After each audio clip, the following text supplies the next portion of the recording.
함께하면 됩니다. 함께하면 됩니다. 함께하면 됩니다. 여러분 끝까지 함께 갑시다. 함께하면 됩니다.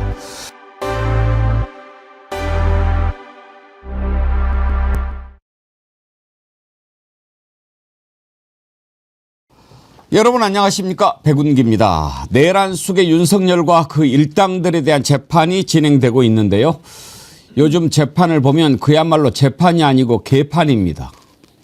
칠순잔치 사회 보듯이 농담 따먹기나 하면서 재판을 무슨 반상회처럼 끌고 가는 지규현도 그렇고, 김용현 재판에서는 변호인단이 아예 재판정을 장악하고 사회까지 보더군요. 파견 검사들을 향해서는 조은석 시다발이라고까지 조롱을 해대는데 재판부는 제대로 대응조차 못합니다. 윤석열이나 김용현 입장에서는 이러나 저러나 사형을 면할 수 없으니 깽판이나 치자 이런 의도로 이런 짓을 벌이는지 모르겠지만, 신성해야 할 재판정이 이렇게 무법천지가 돼가는 것을 보고 있는 국민들 입장에서는 도대체 어디에 마음을 둬야 할지 허망하기까지 합니다. 오늘 김건희 재판은 중계가 된다고 하는데 특별한 이유고 뭐고 할 것 없이 모든 재판을 다 중계하게 해서 국민들이 두 눈 똑바로 뜨고 쳐다볼 수 있게 해야 하는 것 아닌가, 그런 생각이 듭니다. 생방송 백운계 정치 1번지 출발합니다. 추워진 날씨에 딱 맞는 아이템 두 가지 정어리머리 준비를 했습니다. 듬뿍 도가니탕, 이름도 사실 제가 지었어요. 워낙 도가니가 듬뿍 들어있어 가지고요. 일반 시중에서 드시는 도가니탕하고 비교를 했을 때 훨씬 더 도가니가 많이 들어있고, 스지라고 하죠. 그것도 들어있고 국물이 진하고 정말 좋습니다.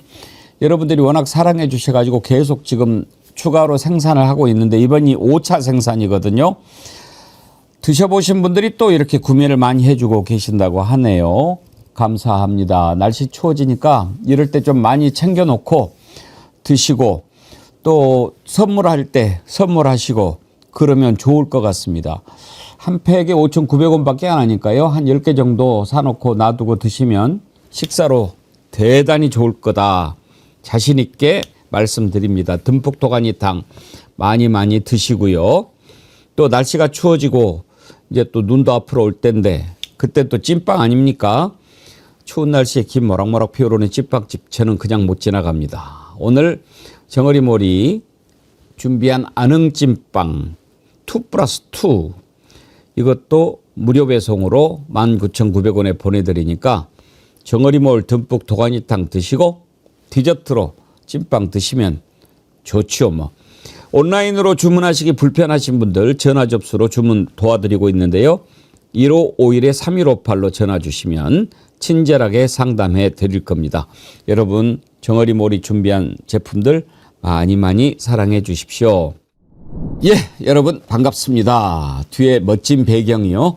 여러분들이 보내주신 배경 사진으로 우리 정치 1번지 배경을 꾸미고 있는데요. 오늘은 착한 악마님께서 보내주신 사진입니다. 그냥 사진으로 봤을 때는 근사했는데 이렇게 좀 가까이 당겨놓고 보니까 좀 어수선하긴 한데 더 멀리 이렇게 잡아줄 수는 없나요? 예, 착한 악마님이 찍으신 사진인데 저기가 포천의 아트밸리라는 곳입니다. 포천의 장가게라고 뭐 부른다고 그러던데 저도 한번 가봤어요. 저기가 원래 석재 채취하는 곳인가? 뭐 그랬어요. 그랬는데 그걸 또 근사하게 관광지로 꾸며놨던데요. 착한 악마님께서 찍어서 보내주셨습니다. 감사드립니다. 그리고 오늘 방송 전에 음악이 계속 나왔지요. 여러분들이 만들어서 보내주신 정어리송들인데요. 많은 분들이 잘 듣고 좋은 반응을 보내주셨어요. 휴리첼님, 노래가 이렇게 좋아도 되는 건가요? 그러셨고, HYUNIIC 현희 씨인가요? 현희 씨님, 귀로만 듣고 있다가 깜놀. 멜로디 너무 좋아요. 자꾸 눈물이 나요. 눈물 날 정도 음악도 있었습니까? 저는 듣다가 좀 얼굴이 빨개졌어요. 막 뭐 배궁기는 나의 빛, 우리의 빛 뭐 이런데 이건 좀 너무 심한 거 아니에요? 그 노래는 상강뜰님이 만들어서 보내주신 거고요. 지난번에 이제 보스형님 TV님께서 영상이랑 멋지게 우리 정어리송 만들어 주셨지 않습니까? 그 뒤로 이렇게 음원을 보내주시는 분들이 계신데 오늘 아침에 들었던 곡은 보스형님 TV님이 또 보내주셨고 정어리 서포터즈님, 상강뜰님. 상강뜰님은 두 곡을 보내주셨는데 하나는 또 트로트풍으로 보내주셨습니다. 감사합니다. 이향님. 정어리언님들 안녕하세요. 춥습니다. 감기 조심하세요. 배경음악에 빠져서 인사가 좀 늦었네요. 그러셨어요. 김혜윤님 오셨네요. 어제 제가 소개해드렸죠. 김혜윤님은 청각장애 갖고 계신 분이거든요. 그런데 이걸 이제 보면서 옆에 베르사유 장마님께서 수어로 통역을 해주시는 거예요. 이러이러한 내용이다라고. 그러면서 보고 우리 백운계 정치 1번지와 함께 하시는데 김혜윤님. 장만의 주유소 와보니 장마가 춤추고 난립니다. 음악방송 중인가요? 그러셨어요. 변함없이님. 앵커님 안녕하세요. 일찍 정어리송 들으니 엉덩이가 들썩들썩 다들 춤추고 난립니다. 그래서 더 좋은 아침 뜨겁게 응원하겠습니다. 이은주님. 백운 앵커님 참 감사한 분들이시네요. 앵커님은 인복이 정말 많으세요. 더 힘내서 화이팅입니다. 예, 정말 제가 인복이 많은 놈입니다. 셋빙님 아침 신나는 곡으로 활기차게 열어주셔서 보스형님 감사합니다. 그랬더니 보스형님 TV님이 진짜 정어리 TV 100만 되면 옷 벗고 춤추고 싶다. 꼭 벗고 추셔야 됩니까? 베르사유의 장마님. 대통령 바뀌고부터 매출이 작년과 비교해서 많이 올랐습니다. 어우 반가운 소식 감사합니다. 국민 마음 편하게 하면 경제도 살아납니다. 예. 너무 좋습니다. 예. 이렇게 반가운 소식도 있으니까 너무 고맙고요. 한 번만 더 소개할까요? 정애숙님. 누가 정성껏 작사 작곡해 주시는지 감사합니다. 복 많이 받으세요. 최연희님 죄송합니다. 최연희님이 정어리송 누가 제가 아까 막 보고 적다 보니까 정어리송을 정애숙이라고 예 죄송합니다. 감사드리고요. 보스형님 TV님 여러분 정어리 TV도 후원 많이 해주세요. 앵커님은 이런 말 못하십니다. 뭐 그쵸. 근데 다른 거 후원하시는 거 아니고요. 좋아요 눌러주시는 것 그거 후원이고 사랑입니다. 그리고 요즘에 구독자가 다시 좀 많이 늘어나고 있어요. 진심으로 감사하고 기쁜데요. 여러분들 주변에 많이들 공유해서 백운기 TV 빨리 100만 만들자 이렇게 해주시면 저희가 또 하고 싶은 일이 많지요. 그리고 저희가 개인 후원 계좌 같은 거 받지 않고 있습니다만 정어리모를 통해서 여러분들에게 좋은 상품 소개해 드리지 않습니까? 좋은 상품을 값싸게 이렇게 하는 것을 모토로 하고 있는데 정어리몰에서 여러분들 상품 많이 사주시는 것도 정어리 TV를 돕는 겁니다. 그렇게 사랑하는 방법이 여러 가지가 있으니까요. 오늘 보스형님 TV님 마음에 힘을 받아서 한번 여러분께 다시 말씀드립니다. 함께 해 주십시오. 오늘은 네 분 패널 함께 합니다. 민주당 대변인 맡고 계신 장윤미 변호사님 어서 오세요. 네, 안녕하세요. 반갑습니다. 반갑습니다. 오늘 아침에 음악 좋았지요? 아니 저는 너무 이 뭐랄까요 고컬이라고 하잖아요. 정말 기성곡이라고 생각했어요. 발라드 버전, 트로트 버전 해서 야 근데 가사를 곰곰이 봤더니 왜 국장님이 이거 좀 부끄러웠네라고 말씀하셨는지 알겠지만 되게 와닿았습니다. 만약에 우리 정어리 TV 100만 되면 장윤미 변호사님은 뭐 하실 거예요? 노래 부르실 거예요? 춤추실 거예요? 저는 동영상에서 만들어주신 부분의 일부를 좀 하이라이트 부분을 한번 불러볼까요? 정말? 네. 우와. 100만 빨리 되길 바라겠습니다. 나 장윤미 변호사님 노래를 한 번도 못 들어봤는데 신인규 대표님은 들어보셨어요? 저도 못 들어봤고 빨리 100만이 됐으면 좋겠습니다. 노래 들어보고. 노래 때문에. 야, 장윤미 변호사님 노래 한번 들어보면 그 참 의미가 있겠는데요. 그렇죠. 지금부터 목 잘 다듬으세요. 제가 날계란으로 다듬겠습니다. 신인규 정당 바로서기 대표님 어서 오십시오. 네, 안녕하세요. 우리의 호프 CBS 이정주 기자님 반갑습니다. 네, 반갑습니다. 어서 오십시오. 여러분 오늘 특별히 한 분 모셨습니다. 변호사이기도 하신데 지금 더불어민주당 정책위 부의장을 맡고 계십니다. 조현삼 변호사님 어서 오십시오. 네, 안녕하세요. 여러분 한번 보세요. 어쩌면 저렇게 반듯하게 생기셨을까. 근데 실례지만 조현삼 변호사님은 지금 연세가 어떻게 되세요? 제가 79년생입니다. 그러면 진짜로? 와. 그러면 우리 신인규 형보다 훨씬 더 형이네. 네, 제가 86년생입니다. 7살. 아, 저보다 동생일 줄 알고 당연히. 제가 지금 메이크업을 한 상태여서 좀 그렇게 영향이 있습니다. 네. 꼭 꾸며서 그런 너무의 2패를 저희가 그냥. 제가 가장 패배였던 것 같습니다. 참 동안이시죠? 네, 동원이시네요. 예. 와. 오늘 나와주셔서 정말 감사합니다. 처음 인사드립니다만 열심히 하도록 하겠습니다. 자주 불러주십시오. 네. 조현삼 변호사님을 제가 다른 방송에서 이렇게 출연하는 거를 봤어요. 근데 인상도 좋으시고 너무 말씀도 잘하시고 목소리도 너무 좋고. 목소리도 좋으시고 한번 모시고 싶다 했는데 이렇게 나와주셨어요. 고맙습니다. 근데 요즘에 얼굴 가지고 함부로 평가하면 안 되겠더만요. 요즘 이번에 김혜지 향해서 막말한 그 친구 이름이 뭐예요? 박민영 박민영 대변인. 나 그놈 얼굴 보고 괜찮게 봤는데 어쩌면 그렇게 애가 못됐어요? 못됐죠. 그 친구 혹시 우리 신인규 대표님 잘 알지 않아요? 그 이제 제가 당에 있을 때 이제 국민들이 뽑는 뭐 대변인 컨테스트를 했었는데 이제 제가 1기고 그 친구가 이제 2기. 네, 그래서 저랑 이기로. 활동을 같이 하지는 않았지만 나는 국대다가 그게 몇 기까지 뭐 갔어? 두 번째까지 하다가 이제 막을 내렸는데 근데 이제 아무래도 이제 뭐 말 기술이나 이런 건 좀 능할 수는 있는데 사실 그 4명까지 우리가 다 보고 뽑을 수는 없잖아요. 그런 상황에서 그 이후에 뭐 윤석열 그 정부의 행정관으로도 가 있다가 당에 오면서부터 이제 한동훈 저격수 역할을 좀 했습니다. 그러다가 이제 본인의 그 의혹이 앞선 것뿐만 아니라 본인의 본질을 그냥 다 노출시켜 버리면서 저는 이제 앞으로 정치하기는 매우 어렵지 않을까 뭐 그런 생각이 들 정도의 망언을 이번에 했다고 아주 봅니다. 못돼 먹은 친구더라고요. 기본적으로 그거는 정치적인 것을 떠나서 인성이 못돼 먹은 거죠. 그렇죠. 인성이 그렇게 얘기할 수 있어요. 근데 또 그런 놈을 또 안 잘라.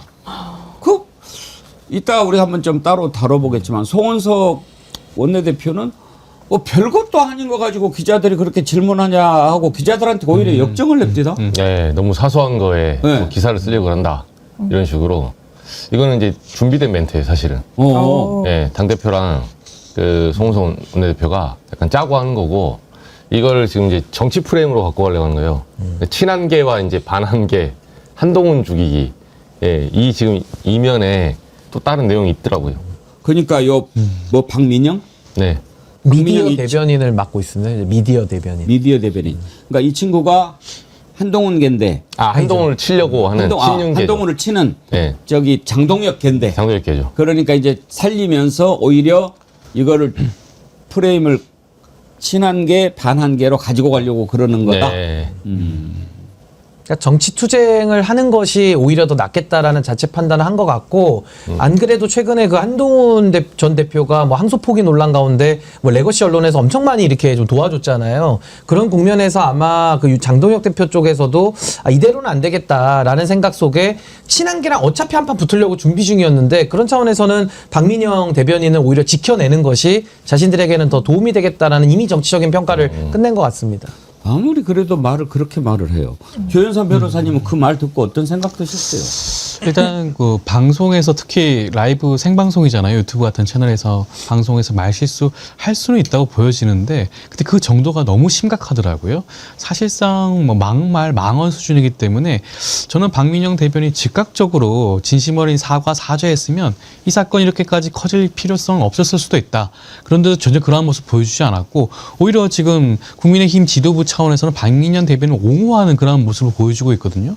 그렇다고 한다면 과연 국민의힘이 장애인이라든가 여성이라든가 이런 소수자에 대해서 어떠한 스탠스를 취하고 있는 것인가를 다시 한번 묻지 않을 수가 없을 것 같습니다. 사과도 제대로 안 했잖아요.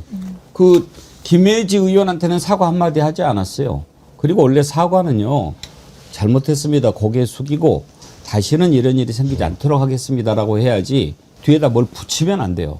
근데 기어이 뭘 붙이고 또 설명하고 그렇게 하더라고요. 근데 이게 되게 비열한 게 사실 박민영 대변인이 그 방송에 나간 이유도 사실 한동훈 때리러 나간 거거든요. 그럼 차라리 한동훈을 때렸으면은 뭐 우리가 그래도 널리 봐줄 수라도 있는데 한동훈이 공천했다라고 하는 김혜지 의원 또 지금 시각장애인으로 또 열심히 활동을 하고 있는 의원인데 그 장애를 공격을 하는 아주 상당히 비열하고 그 장애를 혐오화하는 이런 발언을 함으로써 뭐 본인들은 뭐 한동훈계에 대해서 타격을 줬다 내지는 지금도 친한계와의 일대 결전을 위해서 박민영 대변인을 감싸고 있는 것인데 결국은 국민들 앞에서 엄청난 저는 심판을 받아 마땅한 일이고 전 받을 것이 지금 예비되어 있다. 전 그렇게 봅니다. 기본이 안 된 친구더라고요. 기본이 안 됐어요.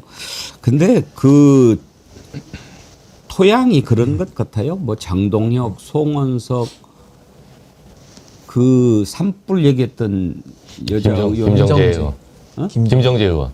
김정재. 네. 나는 왜 그렇게 못돼 먹은 사람들 이름은 얼른 기억을 못 하는 거야. 뭐 그 물이 그런 것 같아요. 하여튼 빨리 없어져야 돼요. 자, 기분 좋은 이야기로 시작을 하려고 그랬는데 갑자기 그 애가 생각이 나가지고 왜 조윤선 변호사님 인상이 좋게 생겨가지고 그런 얘기가 나오게 합니까? 이재명 대통령 지금 아프리카 중동 선방을 떠났는데 첫 번째 도착한 데가 아랍에미리트 UAE지요. 국빈 방문입니다. 그런데 아주 정말 환대를 받았습니다. 이재명 대통령도 항상 강조하지 않습니까? 우리가 힘이 커져야 된다라고 하는데 정말 극진히 정말 국빈으로 이렇게 환대하는 모습을 보면서 상당히 좀 울컥해하는 모습 보면서 저희도 좀 기분이 따라서 좋았는데요.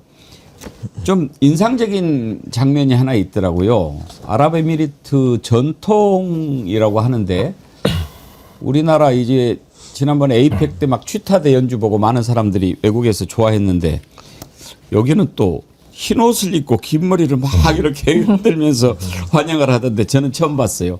한번 보실까요?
예.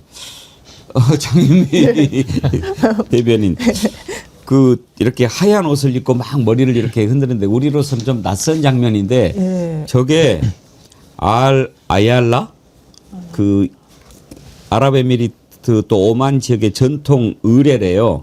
근데 이게 유네스코 무형 문화유산에 등재된 의식이라네요. 와, 그러니까 얼마나 환대를 하는가라고 너무 이제 즉각적으로 이제 보이는 거예요. 저희한테는 그러니까 저희가 저런 광경은 약간 이제 전설의 고향 같은 데서 좀 많이 보긴 했는데 그래도 그 유네스코의 문화재로 등재될 정도의 고유의 어떤 전통 이 환대 방식이라는 점에서 좀 뿌듯하고요. 뭐 전 정부를 제가 한 기사에서 뭐 기준으로 삼고 뭐 거론할 필요도 없다라는 기사까지 봤는데 굳이 하자면 뭐 영국 갔을 때 어디 문으로 들어가야 되는지도 몰랐어. 우왕좌왕하고 막 약간 즉흥인지 뭔지 막 노래를 부르고 이런 건 좀 격조가 있지는 않지 않습니까? 그런데 그냥 개인으로 초대받아 간 게 아니잖아요. 대한민국의 수장으로서 대통령으로서 지도자로서 갔을 때 그 뭐랄까요? 품격과 무게감을 또 고스란히 또 거기에 상응하는 예우를 우리나라 대통령이 받고 있는 것 같아서 저는 상당히 좀 기분이 좋았습니다. 그러게요. 신영기 대표님, 그 머리를 막 이렇게 흔들면서 저기 하는 걸 보고 우리가 이제 중동 하면은 히잡 생각하잖아요. 저렇게 해도 되는가. 그런데 중동 국가에서도 UAE는 히잡을 안 써도 되는 나라라고 그러더라고요. 네. 그래서 저도 저게 이제 무형문화재로 지정이 된 거라고 해서 이번에 참 흥미 있게 굉장히 참 새로운 모습으로 이렇게 봤는데 그뿐만이 아니라 이재명 대통령 국빈 방문하는데 UAE가 극진한 예우를 합니다. 그래서 비행기가 갈 때도 이제 그 F-16인가요? 그 옆에서 엄호하는 예. 비행까지도 했고 내려서도 지금 이제 정상회담 가는 길목에서 낙타들도 서 있고 그리고 이제 저기 아까 그 무형문화재 같은 경우는 제가 최근에 그 전통혼례를 제가 갔었는데 어. 그 상모 돌리는 거를 눈앞에서 봤거든요. 그 예. 사물놀이 요즘에 볼 기회가 많이 없습니다만은 약간 그 상모 돌리는 거랑 좀 비슷해요. 보니까 이렇게 머리를 막 휘날리는 이제 이런 모습인데 참 우리나라 대통령이 UAE에 가서 저렇게 극진한 대접을 받으니까 참 국격도 올라가고 국민으로서 자부심도 저는 커지는 것 같고요. 무엇보다 눈에 들어왔던 게 참 UAE가 석유도 나오고 잘 사는 나라인데 참 궁전을 아주 의리의리하게 졌더라고요. 그래서 굉장히 참 어떤 그 극진한 환대로서 우리 국민들이 많은 또 기쁨을 누리신 거 아닌가라는 생각도 듭니다. 조현삼 변호사님은 혹시 이렇게 저 머리채 이렇게 돌리는 거 보신 적 있으세요? 이번에 처음 보게 됐는데 네. 참 좀 많이 놀랍긴 하더라고요. 자칫 잘못하면 우리나라 입장에서는 좀 무섭게도 좀 느껴질 수 있는 그러한 장면을 했는데 그만큼 우리 이재명 대통령을 적극적으로 예우했다라는 것을 보여주는 것이고 또 기사를 보니까 지난 5월에 트럼프 대통령이 UAE를 방문했을 때 똑같은 이 행사를 했다고 그때도? 하더라고요. 그렇죠. 오. 그만큼 트럼프 대통령과 저희 이재명 대통령을 어떻게 보면 동일성산에 두고 극진한 예우를 한 게 아닌가 싶고 그러한 측면에서 더욱더 뭐 우리나라의 국격이 다시 한번 올라갔다라는 것을 실감할 수 있는 그러한 모습이 아닌가 싶습니다. 환대라고 하는 것은 얼마나 마음에서 우러나서 하는 거냐 여기에 달려 있는 것 아니겠습니까? 지난번에 우리 에이펙 때도 이재명 대통령이 선물 하나하나 우리 정부가 참 꼼꼼하게 취향까지 저격해 가면서 만들었죠. 이번에도 보면은 아랍에미리트 방문했을 때 오찬을 했는데 음악대가 울고 넘는 박달재 제3한강교 이걸 연주를 했대요. 그런데 이제 김남준 대통령실 대변인이 설명을 했는데 박달재는 김혜경 여사 고향인 충청북도 거기에 있는 박달재를 소재로 한 거여서 선정을 했다고 하고 제3한강교 같은 경우에는 다리가 한국과 UAE 사이를 잇는 중요한 아이콘적 의미를 담고 있어서 선택한 것으로 안다. 그렇게 했다고 그러는데 참 꼼꼼하게도 했어요. 그렇죠? 예. 이번에 그러니까 김혜경 여사 고향이 원래 충북 충주. 예, 지난 대선 때 보면 이재명 대통령이 그 충주의 그 대선 당시에 선거운동하러 가서 직접 이 노래를 부릅니다. 예, 당시 주민들 앞에서 예, 한 소절을 부르거든요. 울고 넘는 박달재. 예, 그러니까 그 여사 노래 알아요? 우리 알죠? 정주 기자님? 예, 제가 100만 되면 그 노래 부르면서 그거는 100만까지 안 가. 젊어서 알 수 있을까 궁금한데 한번 아무만 해봐요. 울고 넘는 박달재야 네. 너는 알리라 이 노래 맞죠? 오 맞아요. 네, 이재명 대통령이 요 소절을 딱 그 한 3분 정도 부르셨거든요. 맨 앞에 천둥산 그 박달재를 그렇게 하는 거지. 네. 제가 아주 좋아하는 선배님 18번이었는데. 이번에 그 영접한 회장은 또 맨체스터 시티 그 FC 회장이라고 합니다. 네. 혹시 아세요? 저도 그냥 기사로만 이분인데 네, 들었는데 이게 이제 그 이분이 영접을 했는데 칼둔 칼리파 알 무바락 이름이 맨체스터 시티 갖고 있대요. 대단한 거야. 오일머니가 대단하죠. 이번에 트럼프 만난 그 왕세자는 1조 달러? 1조 달러 투자하겠다고. 가진 게 돈뿐이라. 아, 참. 진짜 대단. 이번에 참 그 뜨겁게 환대를 했는데 특히 이재명 대통령이 그 교민들 만나서인가 기자들에게인가 그 얘기 하더라고요. 양쪽으로 이렇게 전투기 4대가 탁 영공에 접어드니까 호의를 한 거죠. 그러니까 기장이 지금 아랍에미리트 전투기가 나와서 우리를 호위하고 있습니다. 그러니까 이재명 대통령이 그래 한번 보려고 이렇게 했는데 안 보였대요. 보니까 호위는 앞에서는 안 하고 이렇게 뒤로 이렇게 하는데 이재명 대통령 앞자리 쪽에 앉아 있으니까 안 보였나 봐요. 그 호의하는 장면도 있죠. 한번 볼까요?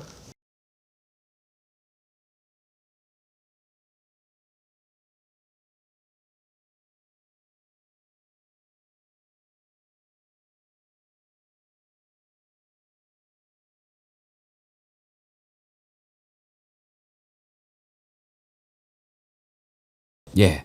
전투기 호위 비행은 어떤 의미인가요? 원래 그 우리가 두 가지 의미가 있다고 하더라고요. 그 자국 영토에 들어갔을 때 이 사람이 이제 일종의 외국에서 오잖아요. 근데 자국 군대에 이제 공군이 호위하겠다는 거는 이건 적이 아니라 우리의 우호 세력이다.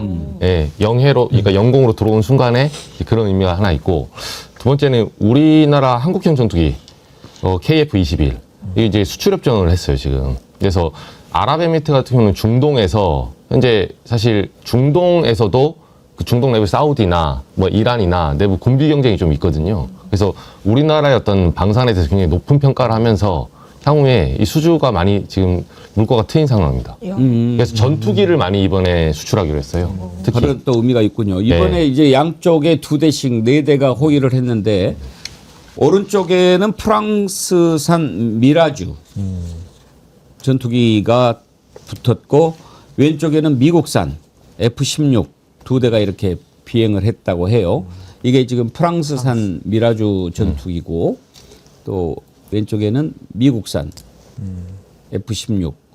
이제 이 다음에 또 한 번 이재명 대통령이 아랍에미리트를 갈 때는 양쪽에 다 우리 KF 전투기가 호위하는 그런 날도 오지 않겠나 그런 생각이 들었습니다. 이렇게 극진하게 예우를 받고 또 그에 걸맞는 외교 성과 거두고 돌아오기를 기대해 봅니다. 아무튼 건강 잘 챙기셔야죠. 워낙 일정이 강행군이라서. 그나저나 이번에는 기자들이 입이 안 나왔나요? 지난번에 너무 일정이 빡빡하니까 아주 기자들도 죽으려고 했는데 대통령이 이다음에는 그렇게 힘들지 않겠다라고 했는데 이번에도 만만치 않은 것 같던데요. 그렇죠. 근데 사실 냉정히 말해서 싫으면 안 따라가면 돼요. 아, 그럴 수 있나요? 회사에서 이건 뭐 저기 해야지. 네, 지난번에 이제 비용 문제 때문에 맞아요. 한번 이게 순방 비용이 비싸니 안 비싸니 이런 내용이 좀 나왔었죠. 근데 이번에 저는 참 해외 순방 이렇게 보면서 윤석열 시대 때는 해외 순방 하고 오면 꼭 지지율이 떨어졌잖아요. 사고 치고 오니까. 근데 뭐 그때 UAE도 똑같이 비교를 해보면은 가가지고 엄하게 뭐 이란이 주적이다 뭐 UAE 주적이다 이런 말 해가지고 당시에 외교 문제까지 만들고 왔거든요.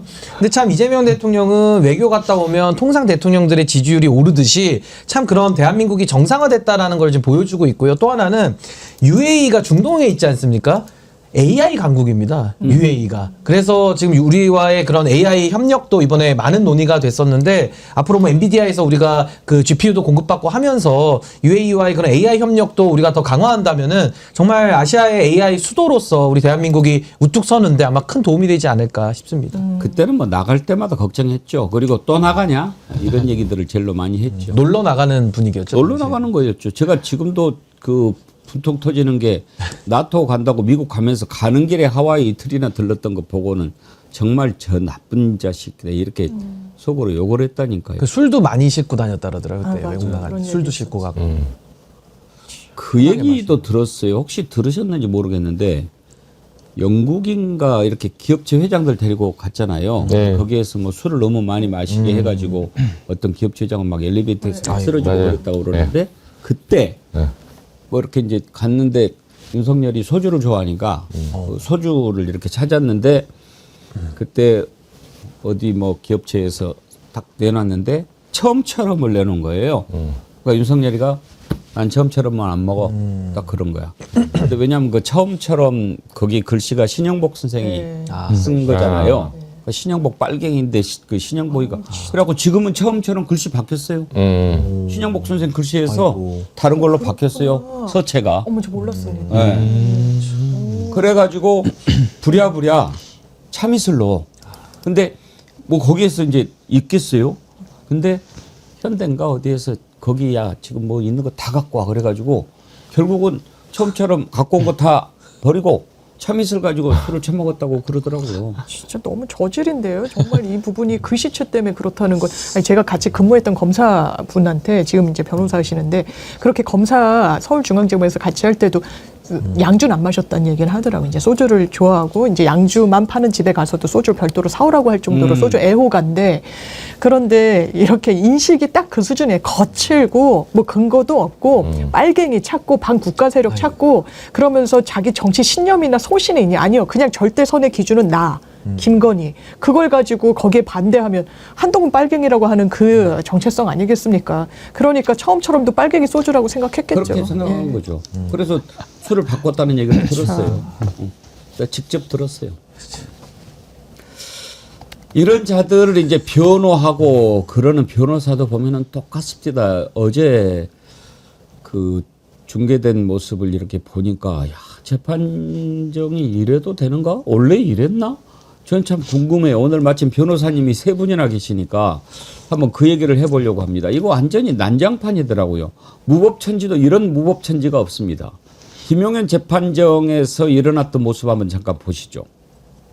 저희 신문 사항이 부족합니다. 저희가 다른 사건 같은 경우에는 증인 신문 사항을 넉넉하게 15부, 10부씩 이렇게 준비를 해오고 있습니다. 지금 못 받은 변호인이 있습니다. 일단 주신문이라도 진행을 하겠습니다. 증인이 지금 오전 내내 기다렸는데. 주신문을 진행하시겠다고요? 예. 2시가 넘어가면 장관님 식사 문제도 있고 해서 좀 애로가 있을 것 같은데 재판장님 그 정도 좀 탄력적으로 해주시죠. 기다리신 분한테는 좀 죄송하긴 하지만 저희 다른 사정도 있고 해서 그렇다고 변론을 짧게 할 수도 없지 않습니까? 일단은 진행을 하겠습니다.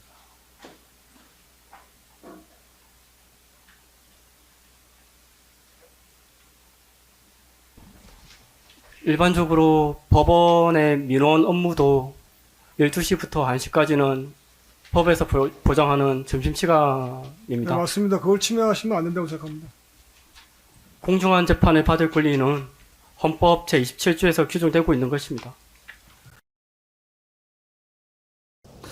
저 재판장 참 희말태기가 하나도 없어요. 저렇게 카리스마가 없이 어떻게 법정에 권위를 세울 수 있는가도 궁금하고 특히 김용현 변호인으로 나온 이하성 변호사라고요. 저기 이제 정치적으로도 좀 상당히 좀 논란이 있었던 변호사인데 심지어는 본인이 막 재판을 진행을 하더라고요. 그 장면 한번 보시죠. 이 부분에 대해서 스스로 조금 되돌아보시길 바랍니다. 박영 검사만 나와 있고 특검보도 없는 상황, 그리고 물적 설비도 갖춰지지 않은 이 법정에서 어떻게 중요한 사건에 대해서 재판을 강행하라고 요구할 수 있는지 박영 검사 스스로 공익의 대표자이고 객관의 의무가 있는 검사 스스로 한번 되돌아보시기 바랍니다. 그래, 되돌아보시고 이거에서 말씀하세요. 그리고 저희가 지난 길에도 이 중개 결정이 위법하다. 같은 말씀이시면 좀 아니요. 제가 조금 좀 전에 심지어 또 조은석 시다발이 지금 조은석은 놀고 있을 거야 뭐 이런 얘기도 막 하고 그러던데 조윤선 변호사님 법정에서 저런 모습이 비일비재합니까? 일단 상상할 수 없는 그런 내용이라고 할 수가 있죠. 형사재판에서는 보통 엄숙한 분위기에서 진행이 되는 것이 다반사라고 할 수가 있겠고요.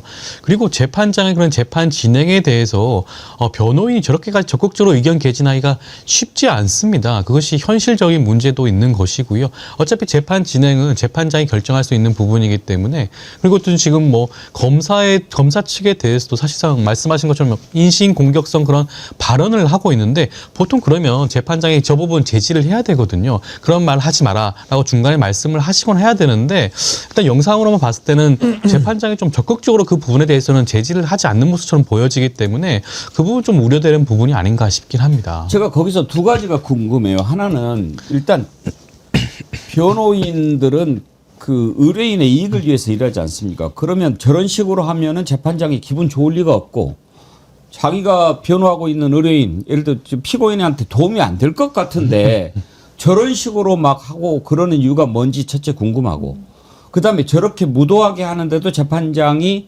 제지를 하지 않은 이유가 뭔지 그게 궁금한데 왜 그렇습니까? 일단 첫 번째 질문에 대한 말씀을 드리면 일단 본인 그 변호인단 측에서 이러한 전략을 들고 왔는지는 뭐 의문인 것 같고요. 저는 외부에 있는 뭐 일종의 그런 친윤이라고 불리는 그 윤어게인 세력들에 대해서 보여주기식으로 이 재판 자체가 굉장히 정치 재판으로 진행이 되고 있다.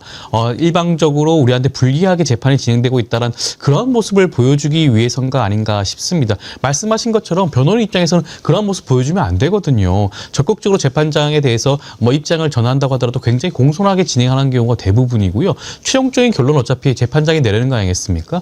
양형도 재판장의 임의로 결정할 수 있는 부분도 있기 때문에 그 부분만 생각하면 저런 식의 재판 진행은 도저히 이해할 수가 없는 부분이라고 하겠고요.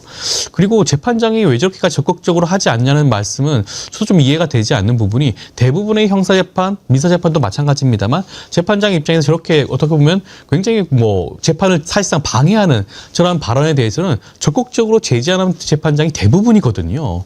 근데 유독 지금 우리가 알고 있는 내란 재판에 관해서만큼은 재판장이 너무나 좀 관대한 모습을 보여주고 있다.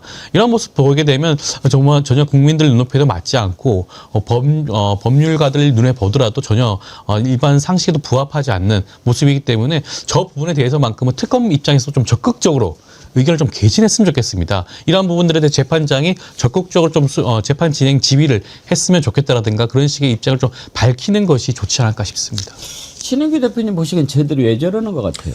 우선은 저도 이제 변호사 활동을 하고 있기 때문에 이제 재판정에 들어갈 때 우리가 다 그 예절로 다 배우거든요. 그래서 들어갈 때 재판장이 앉아있든 안 앉아있든 목례를 하고 또 나올 때도 그렇게 합니다. 그거는 판사들에 대해서 우리가 무슨 뭐 대접을 해주자 이런 뜻이 아니라 국민의 법원에 대한 예절을 우리가 다 기본적으로 갖추고 하는 거거든요. 근데 지금 아까 앵커님 말씀하신 대로 이게 재판이 아니라 개판이라는 얘기를 들어도 정말 뭐 할 말이 없을 만큼 지금 매우 심각한 그런 상황인데 저는 무엇보다도 소송지를 잘 못하고 있는 소극적으로 구경만 하고 있는 일단 그 재판장이 1차 책임이 있는 거고 2차 책임은 지금 저런 판사들을 그대로 놔두고도 아무 조치를 안 하는 사법부가 문제인 겁니다. 법원행정처는 뭘 하고 있습니까? 조희대 대법원장 체제하에서 지금 이 법원이 무너지고 있는 것을 저는 왜 동료 판사들도 이 상황 속에서 아무런 이야기도 하지 않는지 정말 의문이고 사법부의 권위는요. 법원 스스로 세우는 겁니다. 거기서 잘하면 국민들이 응원해 주는 거고 못하면 비판하는 거거든요. 그래서 제가 김용현과 변호인의 이해관계를 좀 설명드리면 김용현 입장에서는요. 지금 내란 주요 임무 수행자로 돼가지고 누가 변호해 줄 사람도 없을 거예요. 거의 국선 변호인 써야 되는 수준에서 저렇게 본인과 코드가 맞는 이제 변호인들이 붙은 건데 김용현은 사형 아니면 이제 거의 무기징역 그리고 꽤 많은 형량이 예정되어 있습니다. 그러니까 거의 사실상 뭐 자포자기 상황이라고 좀 볼 수 있는 것이고 옆에 있는 변호인들은 김용현의 이익이 아니라 본인들의 정치적인 이익을 위해서 저 법정을 활용하고 있는 거죠. 그래서 그 이익이 지금 서로 맞으면서 이 정말 말도 안 되는 대한민국의 정말 수치스러운 법정의 모습을 지금 보여주고 있는 거 아니냐. 저는 사법행정 감독권자들에게 저는 아주 큰 책임이 있다라는 생각이 듭니다. 저런 것을 막으려면 어떻게 해야 될까요? 장유미 변호사님, 아예 재판을 다 중계하도록 의무화하는 건 어때요? 그런 걸 보여줘야 돼요. 이거는 작정하고 들어온 거예요. 난리치려고요. 왜냐하면 변론하는 거에 대한 이 사실상의 논리는 없을 거거든요. 죄책이 그리고 증거로서 다 들어오니까 어떻게든 지연수를 써보겠다. 구속기간 만료되면 나가는데 방점을 찍어봐야겠다. 특검보가 들어와야 된다는 규정이 어디 있습니까?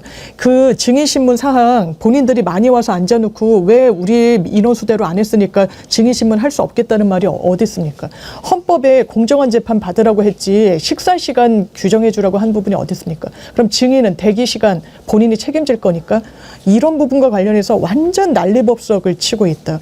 이거는요 법원이 엄중하게 이 부분 거의 뭐 감치까지 고려를 하더라도 이 질서를 해한 부분에 대해서는 그 책임을 정확히 물어야 됩니다. 안 그러면 변호사들 이렇게 속된 말로 깽판 쳐도 되는구나.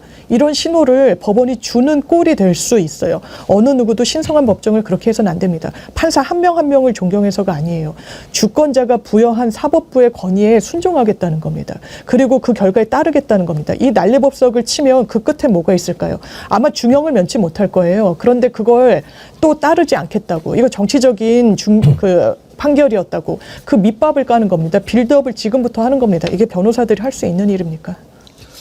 이정주 기자님, 지금 법원이 오늘 김건희 재판하잖아요. 근데 촬영 중계를 일부 허용했어요. 특검이 이제 신청한 거 아닙니까? 네. 그런데 보니까 중계를 문서 증거 조사, 서증 조사라고 그러죠. 그 전까지만 또 허가를 했네요. 그러니까 지금 저희가 특검 쪽 이제 취재 좀 해보면 김용현이나 윤석열 쪽 이 두 쪽은 정치행위라고 있어요. 그러니까 어차피 형량은 정해져 있고 사실 내란 재판 같은 경우는 뭐 중간 형량이 없잖아요. 무기징역 사형입니다. 그러니까 김용현도 지금 증언이나 증거로 봤을 때 빠져나갈 수 없다고 생각하니까 저 중계를 이용해서 현재 재판부나 이런 걸 아예 일거에 무시하고 지지자 결집을 위해서 정치행위를 좀 하고 있다 이렇게 보여지고 김건희 같은 경우는 조금 다른 것 같아요. 끝까지 중계를 반대하고 있죠, 사실은.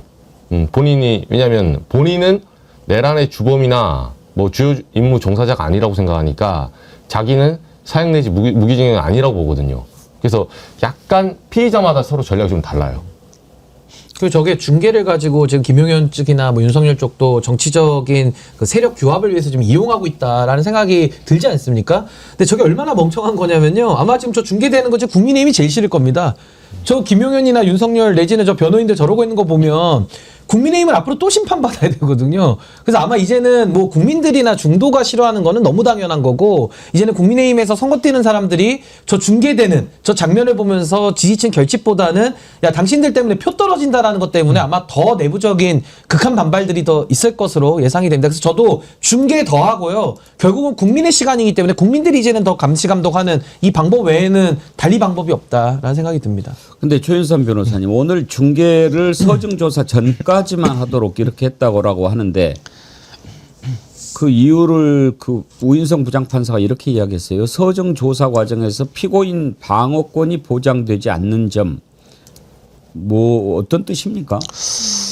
그 증거를 조사하는 단계에서 그 증거에 대한 입장을 피고인이 제시하게 되어 있거든요. 예. 아마 그 과정에서 김건희에게 어떠한 불이익한 상황이 발생할 수 있다라는 것을 지적을 한 것으로 보여지는데 그래서 좀 납득할 수 없는 사유인 것 같긴 합니다.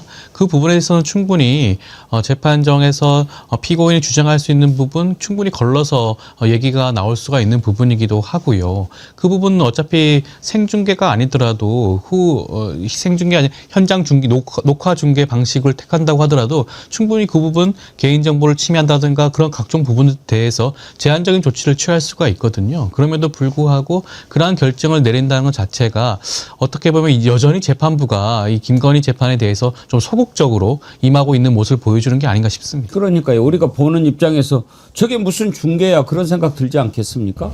말씀 주신 김에 직위원 재판 진행은 어떻게 생각하십니까? 가장 문제가 있는 재판장이라고 할 수가 있겠죠. 직위원 재판장 같은 경우는 일단 본인 스스로가 이 재판을 뭔가 즐기고 있는 듯한 느낌이 들 정도가 아닌가 싶은 완전 것이 나오면은 그 윤석열이랑 힘 받고 돌아가는 것 같아요. 본인이 이 재판이 완전 뭐랄까 윤석열 변호인 측을 통해 가지고 완전 뭐 무시되고 있는 그리고 지연되고 있는 이러한 전략을 쓰고 있음에도 불구하고 오히려 그걸 즐기고 있는 듯이 뭐 보통 법정에서 재판장이 웃거나 일종의 뭐 가벼운 농담 같은 하는 경우가 거의 없는데 있을 수가 없죠 일반적으로 특히 내란 사건 아니겠습니까? 그럼에도 불구하고 직위원은 재판장은 그런 모습을 흔히 보여주고 있죠. 그것 자체가 저는 과연 이 재판에 대해서 진정성 있게 지금 재판을 진행하고 있는 게 맞는지 의문을 제기하지 않을 수가 없을 것 같습니다. 참 직위원하는 거 보면은 분통이 막 터지죠. 저런 걸 다 중계를 해야 꼼짝 못하지 않겠나. 말투도 그죠? 막 이렇게 하잖아요. 그 속보가 하나 들어왔는데 이상민 한덕수 재판 때 선서 거부했지 않습니까? 과태료 50만 원이 나왔다고 그러는데 선서 거부하면 과태료 나옵니까? 근데 선서 거부하는 걸 실무에서 거의 볼 수가 없는 거예요. 안 나와 버리면 안 나와 버리지. 네. 선서 거부라니까 그게 주요 증인이지 않습니까? 그리고 상당히 중첩돼 있단 말이에요. 혐의가. 이 내란 주요 임무 종사로 한덕수 전 총리에 대해서도 원래는 방조범에서 주요 임무 종사로 또 추가했거든요. 공소장을 변경하면서 이게 수계 윤석열이 있고 꼬리처럼 수족처럼 각각의 역할을 한 거예요. 한덕수도 그렇고. 그러면 그 날과 관련해서 역할 분담이 있었던 건데 이상민은 단전단수가 있었고 한덕수도 유인촌 당시 문체부 장관한테 연락해가지고 이 뭐 시설 폐쇄, 이 한예종 이런 정황들은 다 드러나고 있단 말이에요. 그걸 밝히기 위한 과정인데 얄팍하게 선설하지 않겠다? 그러면 선서하지 않겠다면 법원이 뭐라고 받아들이겠습니까? 작정하고 거짓말하겠다는 거구나. 왜냐하면 위증의 죄를 부담하겠다는 그 선서를 거부한 건 패착인 거죠. 아니면 자기 사건과 관련해서 답변이 제한된다라고 최소한의 성의를 보이든가. 그것조차 하지 않는 거에 대해서는 과태료 50만 원 좀 약하지만 당연하지만 법원이 내려야 되는 페널티 중에 하나입니다. 근데 저는 이상민 씨를 보면서 웃긴 게 본인이 판사 출신이거든요. 그렇죠. 그러니까 자기가 법원에 나와서 증언을 거부하는 선서를 아예 하지 않겠다라고 하는 저 모습 자체가, 그리고 저런 자가 어떻게 행정안전부 장관까지 지냈겠습니까? 그러니까 이거는 정말 본인의 인생을 다 부정한다라고 봐야 되는 것이고, 특히나 윤석열도 검사 출신이면서 검찰의 조사를 거부하듯이 이상민도 판사 출신이면서 법원의 재판 진행을 거부한다라는 것은 그냥 기본적인 그 부분에 있어서 정말 국민들이 이건 다 보고 판단하실 수밖에 없는 아주 한심한 모습 아니냐라는 생각이 듭니다. 아까 제가 좀 저급한 표현을 썼는데 지금 이자들 하는 것 보면 완전히 그냥 깽판 넣는 거거든요. 이렇게 하니까 다른 사람들도 다 따라서 하는 거예요. 정광훈이 경찰에 출석을 했는데 정말 가관이더군요. 뭐 그냥 들어가기 전에 재판부 향해서 뭐 경찰이나 막 이런 데를 향해서 막말을 해대고, 저는 그 볼 때마다 처음 저런 사람이 목사라고 하는데 저기를 또 추종하는 사람은 뭔가, 그것도 참 궁금해요. 목사가 나보다 욕을 더 잘해. 저도 요즘에 지금 반성을 많이 하고 웬만하면 욕을 안 하려고 그러는데 이제는 입만 열면 욕이에요. 어제도 들어가면서 막 이렇게 욕하고 그러던데 한번 보시죠. 은퇴한 목사는요, 개털이야, 개털. 한마디로 교회 행정, 재정 뭐 어디에 간섭할 수도 없어요. 윤영보하고 그 사람들은 원래 광주에서 전도사 하던 사람들이에요. 정식 우리 교인들이 아니에요. 국민저항권이 뭔지 알아요, 기자님은? 헌법 위에 권위를 가지고 있는 거예요. 헌법 위에. 가스라이팅이란 말이 뭔 말이냔 말이야. 이거는 법률 용어도 아니고. 아니, 그러니까 저 판사가 저 멍청한 놈이야. 그 욕하는 것도 한번 들어볼까요? 뭐 전광훈 나오니까 막 뭐 욕하고 막 그런 장면도 있었지 않나요? 그렇기 때문에 북한에게 돌려줘야 된다. 저 사람 빨리 쫓아내. 결국은 죽었어요. 죽었는데, 너 일로 와, 이 자식아. 이 자식이 말이야. 아이, 저것 빨리 격리시켜, 저거. 내가 가장 존경하는 한국의 사상가라고 이렇게 말을 했어요. 근데 신영복은 누구냐? 근데 그것을 제 명함 받아놔. 저 바로 고발하게. 바로 고발하게 명함 받아놓으라고. 그래서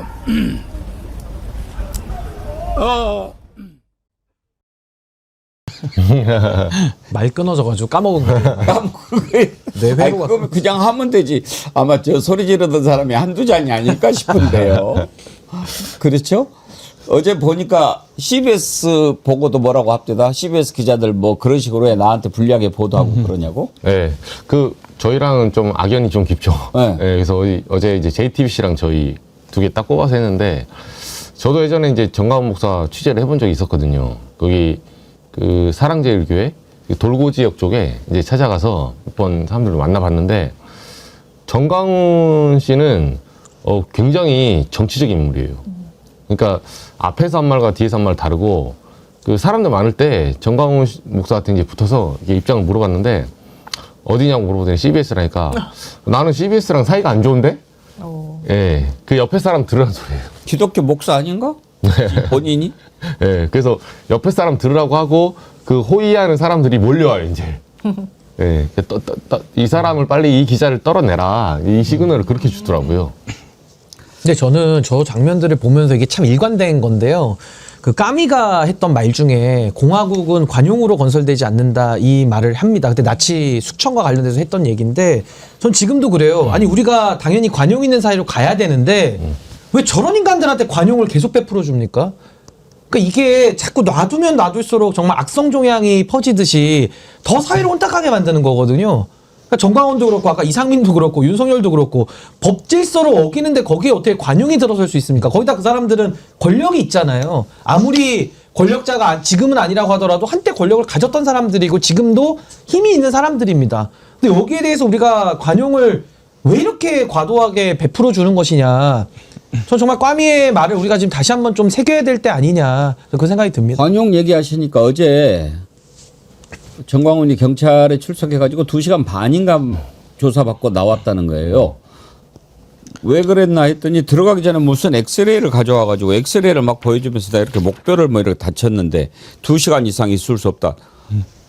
뭐 광화문 집회 때는 몇 시간도 서 있고 그러더만 그렇다고 또 그걸 또 풀어줘요? 그러면 나중에 구속돼가지고 수감되면은 2시간 만에 풀어줘야 되는 겁니까? 그것도 보니까 엑스레이 사진도 10년 전에 수술했던 거라고 봅니다. 예, 그렇죠. 그러니까 10년 전 수술을 가지고 이게 후유증이 남아있다라고 주장을 하고 있는 건데 사실 납득이 되지가 않죠. 어떤 그 수사관이 그 부분을 받아들여줘서 수사 시간을 조율할 수가 있겠습니까? 저는 적극적으로 좀 수사를 진행을 해서 지금 다음 뭐 차후에 또 수사 기일을 지정하겠다고 하는데 그게 가당키나 한 일인가요? 한번 소환을 했을 때 관련된 각종 의혹들을 수사를 다 마무리 지었어야죠. 이것은 너무 정광훈 씨에 대해서 너무 배려해 주는 모습이 아닌가 싶고 그렇기 때문에 국민들이 또다시 또 다른 눈으로 보는 겁니다. 정광훈 목사 뒤에 또 누가 있는 거야? 여전히 그들을 비호하는 세력이 있는 거야? 이런 의심을 할 수밖에 없지 않겠습니까? 그렇다고 한다면 이러한 의심을 가지지 않기 위해서라도 수사기관이 좀 적극적으로 정광훈 목사에 대한 수사를 해야 되는 부분이 아닌가 싶습니다. 아니 본인이 아프다고 그러면 들어가세요. 뭐 이렇게 하고 막 또 다시 오세요. 이렇게 합니까? 저는 다른 사람은 몰라도 정광훈은 반드시 구속시켜야 된다고 생각해요. 정광훈이 지금 이제 서부지법 그 폭동 사태 배후로 혐의를 받고 조사받고 있는데 지난번에 황교안이 구속영장 기각된 것은 황교안이 그때 뭐 선동선전했지요. 그러면서 우원식 체포해라 한동훈 체포하라 이렇게 했는데 그것과는 비교할 수 없는 짓을 정광훈이 하지 않았습니까? 그 서부지법 폭동이 일어난 바로 그날 거기 서부지법 주소 띄워줘 이러면서 막 그 집결을 유도하고 그랬던 자거든요. 그리고 집회 때마다 국민 저항권을 얘기했던 자입니다. 이번에도 이야기하던데 국민 저항권이 뭐죠? 어떤 거죠? 일단 그때 당시 집회 때 이 자가 부추겼던 발언을 들어보죠. 서부지방법원 주소를 한번 띄워주세요. 우리는 빨리 그쪽으로 이동을 해야 됩니다. 예, 국민 저항권 얘기했던 부분 혹시 준비되어 있지 않나요? 서부지방법원 주소를 한번 띄워주세요. 우리는 빨리 그쪽으로 이동을 해야 됩니다. 국민 저항권이 이게 이제 시작이 됐기 때문에 윤석열 대통령도요 구치소에서 우리가 데리고 나올 수도 있어요. 내가 체포당할 만한 죄를 진 적이 없어요. 하다 안 되니까 어디를 연결시키냐 하면 우리가 공덕동에 간 적이 있어 없어요? 갔는데 거기서는 신혜식 대표님이 나는 연설을 했고 8시에 다 해산했어요. 영상에 보면 다 나온다고. 저자가 저렇게 국민 저항권 얘기한 뒤로 그 뒤로 뭐 신혜식 몇몇 사람들 다 국민 저항권 얘기하고 서부지법에서 폭동을 저질렀던 그 친구들도 저항권이야 국민 저항권이야 막 이랬던 거 우리가 다 보지 않았습니까? 장윤미 대변인님, 네. 국민 저항권이 뭡니까? 그러니까 헌법상 인정하고 있는 권리인 거죠. 국가 폭력 등 국가의 위법 불법이 있을 때 단순히 거기에 물리적 폭력으로 항거하는 걸 정당화해 주는 게 아니라 다른 수단이 없을 때 한해서 저항권이라는 어떻게 보면 물리적 폭행이나 그런 유형력이 동반될 수 있는 저항을 헌법상 인정하겠다는 겁니다. 그런 소중한 가치를 정광훈 씨가 함부로 입에 올려서는 안 됩니다. 뭐 8시에 집회가 끝나고 새벽 3시에 서부지법 난동 사태가 있었으니까 무관하다? 7일 뒤도 아니고 7시간 뒤였어요. 지금 본인이 묻잖아요. 자기 앞에 놓인 그 지지자들한테 내가 공덕동 가라고 했냐? 우리가 언제 공덕동 갔냐? 갔습니다. 이렇게 답변하잖아요. 이거 자백하는 거 아닙니까? 이 서부지방법원에 주소를 띄워놓고 사람들한테 알린 거 이거 선전선동이 아니라 저항권이라고 이야기하는 근거가 뭡니까? 뭐가 불법입니까? 내란이 불법이에요. 내란에 항거하는 게 불법이에요. 내란을 두둔하기 위해서 폭도들을 서부지방법원에 가라고 그것도 목사를 자처하는 사람이 얘기하는 거 그건 하나님 앞에 죄 짓는 거 아닙니까? 진짜 지금이라도 반성하십시오. 김종희님 참 어이없고 웃기는 일입니다. 범법은 혼자 다 저지르고 어디서 국민 저항권을. 만도리님 종교인을 가장한 거짓 선동가에 불과한 정광훈 당신이 무슨 자격으로 국민 저항권을 얘기해. 국민 저항권 이제 우리가 정말 그 전두환 시절에 군부 독재에 맞서서 싸울 때 국민 저항권 얘기한 적이 있습니다만 지금 정광훈이가 국민 저항권 얘기하는 것은 정말 가당치 않은 일 아닙니까? 아니 근데 저항권이라는 개념이 있는데요. 이게 윤석열이 하는 짓이랑 똑같아요. 자유라는 것도 개념이 있는데 윤석열은 입을 틀어막는 걸로 자유를 설명했잖아요. 원래 자유라는 것 자체가 권력으로부터 자유로운 걸 자유라고 그렇죠. 말하고 국민저항권도 옳고 그름에 대한 판단을 놓고 저항을 하는 겁니다. 근데 정광훈은 지금 국민저항권이라고 쓰고 범죄 면허증을 달라는 거 아닙니까? 자기 맘대로 살아도 난 감옥 안 가게끔 해달라는 말로 지금 국민저항권을 쓰고 있기 때문에 저 정광훈 말에 가스라이팅 당하고 정광훈 말에 세뇌당한 사람들이 인간적으로 측은한 마음이 들 수는 있겠습니다만은 엄밀히 말해서 저 서부지법 폭동에 대해서도 정광훈이 교사한 거 아닙니까? 다 시킨 거거든요. 그럼 거기에 대해서 더 큰 죄를 물어야 마땅한 건데 왜 이렇게 정광훈에 대해서는 이 법질서가 통하지 않습니까? 그리고 언론은 왜 그렇게 정광훈에 대해서 띄워주거나 협조해주는 기사 외에 차라리 쓰지를 말든지 아니면 정광훈에 대해서 비판하는 기사를 쓰든지 뭔가 정리를 해야 되는데 대한민국의 언론과 이 사법 시스템이 전 너무 지금 잘못 가 있는 거 아니냐. 그러니까 사회가 혼란스럽고 정리가 안 되는 겁니다. 그래서 전 이런 부분에 대해서는 정말 국민들께서 이제는 인내심의 한계가 왔기 때문에 전 지금이라도 좀 바르게 좀 정리해 나가는 노력이 좀 필요하지 않는가 저 그렇게 봅니다. 국민 저항권 참. 그런데 이제 한번 2시간 만에 이제 조사 끝내고 보내고 또 다시 부른다고 그러는데 그때는 또 제대로 조사를 할지 모르겠습니다만 저는 이번에 정광훈 조사하는 거 보면서 여러 가지 궁금해요. 첫 번째는 왜 이제 정광훈에 관련해서 지금 그동안 한두 번이 아니지 않습니까? 불렀어도 진작 불렀어야 되는데. 그리고 영장을 신청해서 지금 사유가 차고 넘칠 텐데 왜 이렇게 미적대는가? 조윤선 변호사님 좀 이상하지 않습니까? 납득할 수가 없는 부분이라고 할 수가 있겠죠. 일반적인 범죄자였다고 한다면 피의자였다고 한다면 즉각적으로 구속 조치가 내려질 수도 있는 사안이라고 할 수가 있습니다. 다른 것도 아니고 지금 서부지법 난동을 교사했다라는 그런 혐의잖아요. 그리고 각종 증거들도 나와 있습니다. 그리고 그 영상으로 남아있기도 하고요. 그렇다고 한다면 이 부분에 대해서 적극적으로 수사기관이 뭐 구속영장을 신청한다든가 그런 조치를 취해야 되는데 그런 모습 별로 보이지도 않고 실제 수사도 앞서도 말씀을 드렸지만 2시간 반 정도 수사를 마치고 나왔는데 2시간 반이라는 시간이 얼마나 짧은 시간이냐면 일단 들어가게 되면 뭐 인적 사항 확인하는 것부터 시간이 시작되잖아요, 수사가. 그러면 그런 걸로도 한 2-30분 지나갑니다. 그리고 그 수사를 마치고 난 다음에 피의자 신문 조서를 열람한 또 시간도 있기 때문에 실제로 조사가 진행된 시간은 1시간이 채 되지 않는 시간이었을 그렇겠죠. 것으로 보여지거든요. 그렇다고 한다면 과연 이것이 수사기는 어떤 의지를 가지고 정광훈을 대하고 있는지를 좀 의심하지 않을 수가 없는 상황이 아닌가 싶기도 합니다. 그러니까 더 기고만장하는 거 아니겠습니까? 아니 장유미 변호사님 네. 경찰이 조사하는데 한 2시간 됐을 때 아이고 나 목이 아파서 더 못 있겠다 그냥 갈래요 그러면 보내주고 그렇게 합니까? 아니요. 이거 날짜 잡아서 온 거잖아요. 그것도 어렵게 잡은 거죠. 네. 일반 사람은 10년 전에 목에 돌 있다는 이유로 경찰이 보내줍니까? 왜 법의 잣대가 정광훈 씨한테만 이렇게 무르다는 인상을 주는 겁니까? 2시간 조사는 조사 하나도 안 받은 거예요.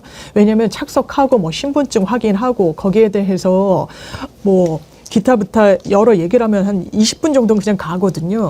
그러니까 질문 한 두세 개도 아마 못했을 겁니다. 조서 열람도 못했을 거예요. 이거 빨리 다시 소환해야 되는 겁니다. 그냥 물에 물 탄 듯 술에 술 탄 듯 하면서 피의자가, 그것도 내란에 선전선동을 했다는 혐의를 받는 피의자가 안 나가겠다, 아파서 난 오늘 조사 못 받겠다 했을 때 거기에 그냥 휘둘리는 게 대한민국의 공권력이라는 걸 보여줘서는 안 됩니다. 이번에 경찰이 부른 거죠? 네, 경찰이 그럼 무슨 뭐 약점 잡힌 게 있을까요?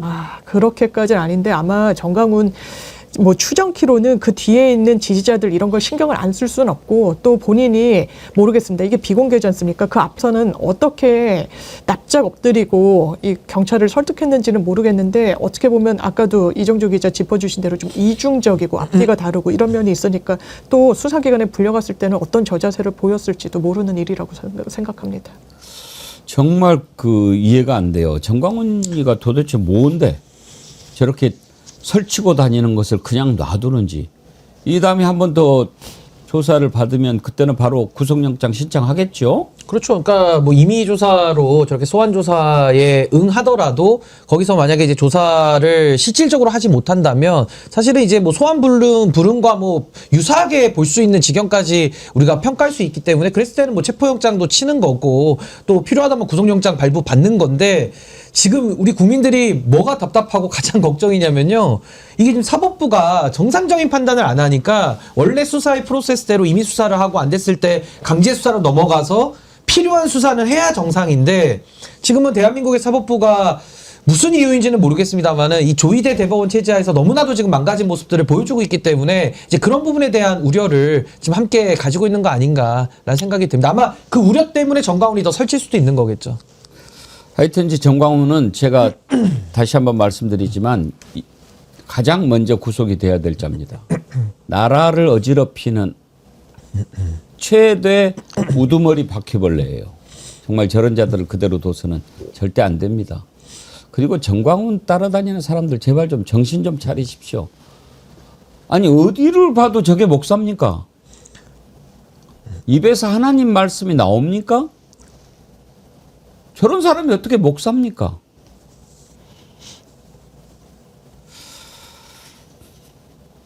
하나만 더 짚어보지요. 아까 잠깐 다뤘는데 박민영 국힘당의 미디어 대변인이라고 하는 자가 김혜지 의원 아주 심하게 이야기를 했죠. 어제 이제 그 송원석 원내대표가 이렇게 이야기를 하니까 기자들이 질문을 했어요. 근데 송원석 원내대표 아까 뭐 어떤 프레임으로 가지고 가려고 하는 것 같다라고 하는데 아무리 들어도 그건 아니지 않는가 싶은데 그 장면 한번 보겠습니다. 내에 있었던 일을 가지고 지나치게 과다하게 언론에서 반응해 주시는 부분에 대해서는 제가 조금 자제해 주시기를 부탁드린다는 말씀을 드립니다. 굳이 자그마한 서로 간의 어떤 내부적인 일을 가지고 이렇게 오랫동안 집착해서 이걸 기사화하려고. 사소한 걸 집착해서 기사화한다. 기자의 질문을 저렇게 평가를 합니다. 저게 아까 뭐 프레임 이야기했는데 저건 기본적으로 인식의 문제가 있는 거죠. 일단요, 저 상황이 김혜지 의원이 국힘당 미디어 대변인을 고소하지 않았습니까?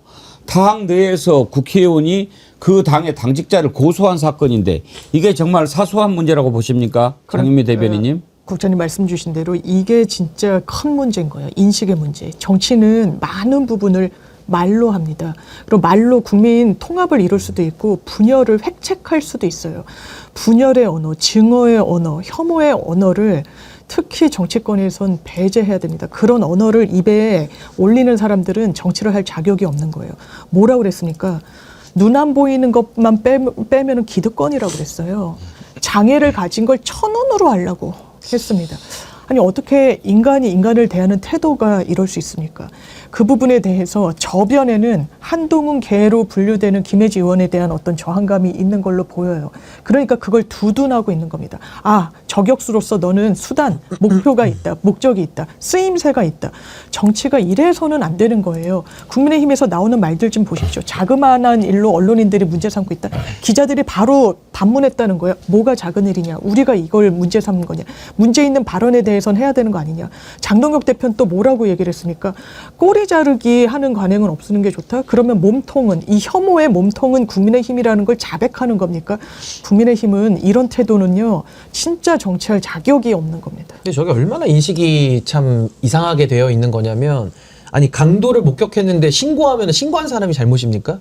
아니 언론이 잘못된 일을 보고 국민들 앞에 알리고 있는데 그걸 지금 잘못이라고 타박하고 있잖아요. 그 신고한 사람이 잘못이다.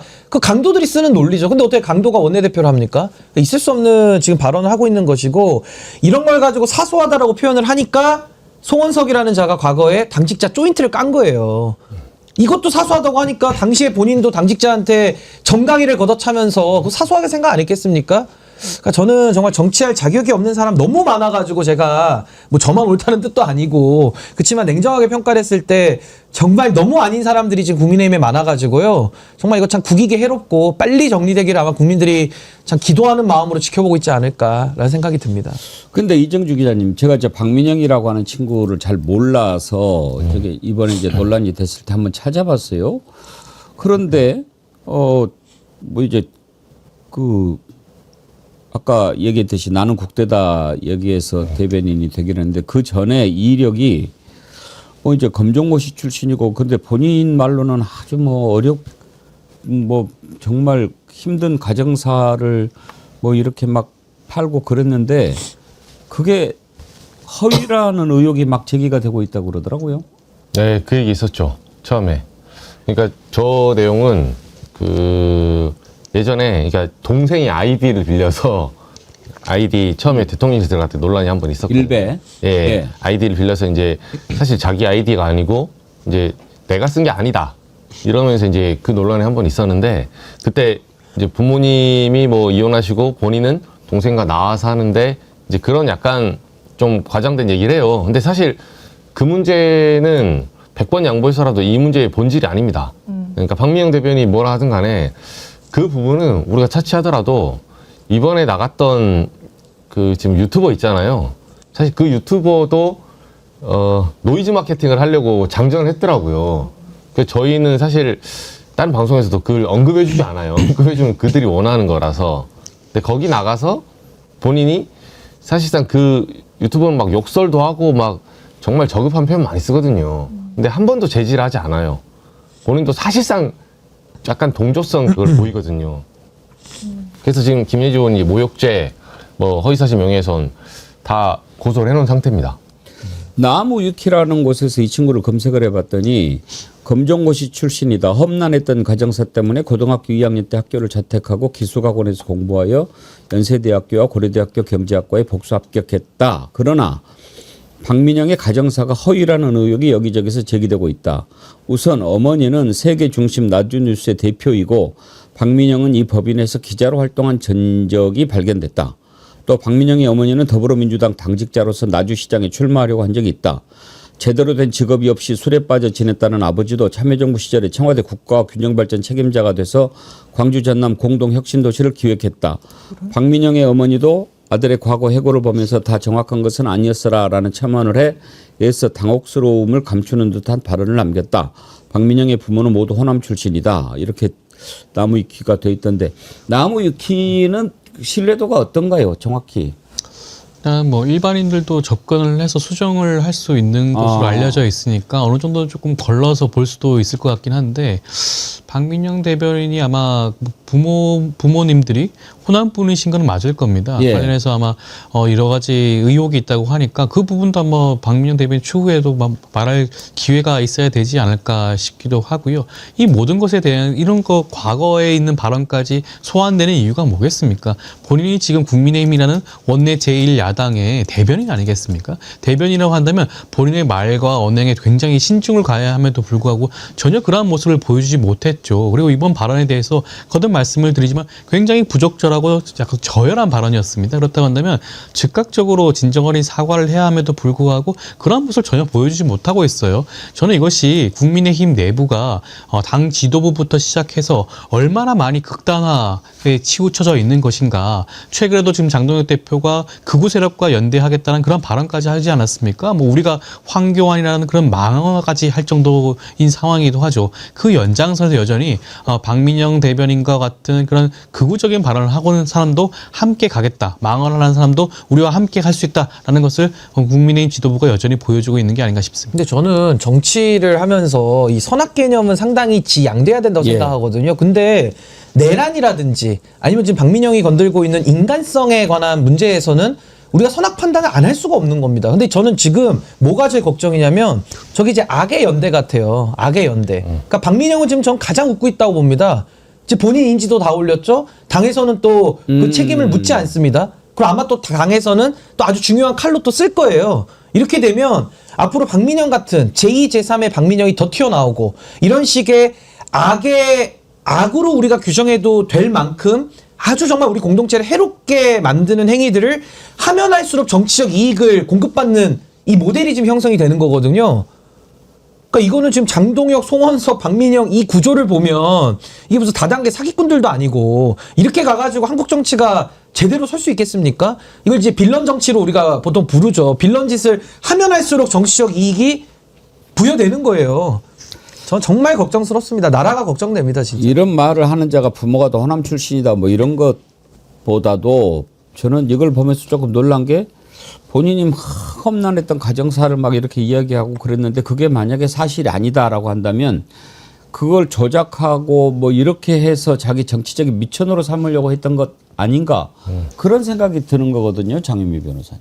네, 저도 뭐 이제 정치권 안팎으로 다니면서 이 친구가 뭐 얘기했다라는 부분 하면 어쨌든 갈등 관계는 있었던 거는 같고 이 부모님과 그리고 이제 부모님이 호남분이시고 민주당에서 어쨌든 이제 직간접적으로 활동을 했는데 거기에 대한 어떤 반편향과 반대급부로 국민의힘을 선택한 게 아닌가라는 생각이 저도 이제 뭐 이러저러한 얘기를 들으면서 이제 그랬고 근데 개인사로 본인의 또 치부가 이렇게 가려질 수 있는 건 아니고 나무위키도 근데 상당히 뭐 정확하다는 얘기는 많이들 평가는 하더라고요. 뭐 그건 좀 따져봐야 되겠습니다만 지금은 진짜 이제 국민들께 용서받기 위해서 사죄 드리는 것 말고는 선택지가 없다고 생각합니다. 근데 당에서 책임을 묻지도 않는데 본인이 더 반성적 그 성찰과 사죄를 할 이유가 뭐가 있습니까? 그리고 더 심각한 거는 더 저런 식의 망동을 하면 할수록 정치적 이익이 돌아와요. 그러니까. 말이 안 되는. 그걸 노리는 거 아니겠습니까? 이 악의 연대를 어떻게 깨부수느냐가 정말 이 한국 정치뿐만 아니라 한국 사회가 정말 지금 위태로운 지경 아니냐. 이정기 기자님 저자 만나본 적 있어요?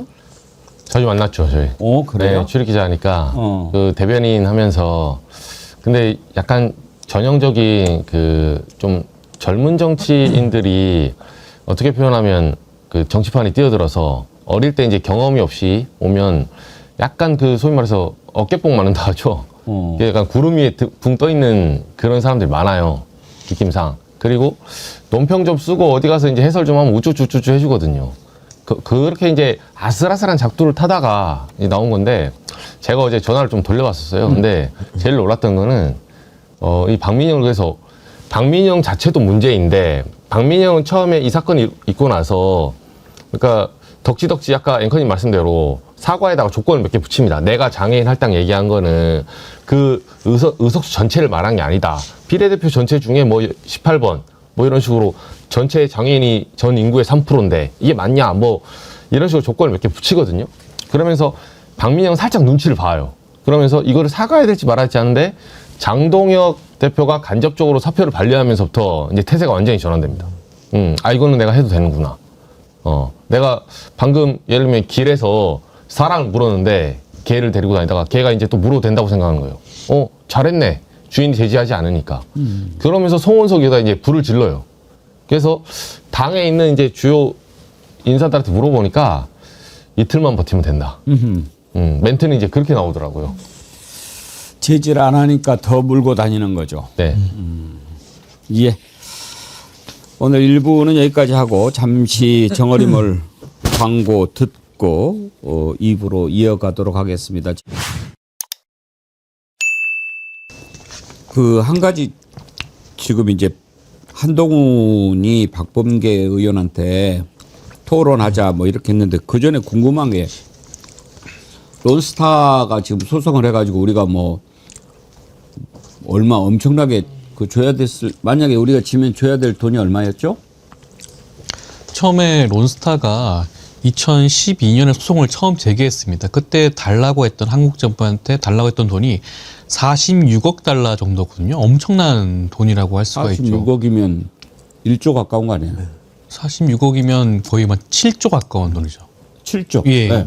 6조 8천억 원 정도라고 환산을 하면 할 수가 있는데 그 정도 돈을 원래 청구를 했던 겁니다. 근데 그것이 한 10년 정도 소송 심리가 진행이 계속되었고요. 2022년에 와서야 결론이 났는데 청구했던 금액 중에 한 4.6%만 인용이 됐어요. 그러니까 사실상 94%는 한국이 이겼던 사건이었습니다.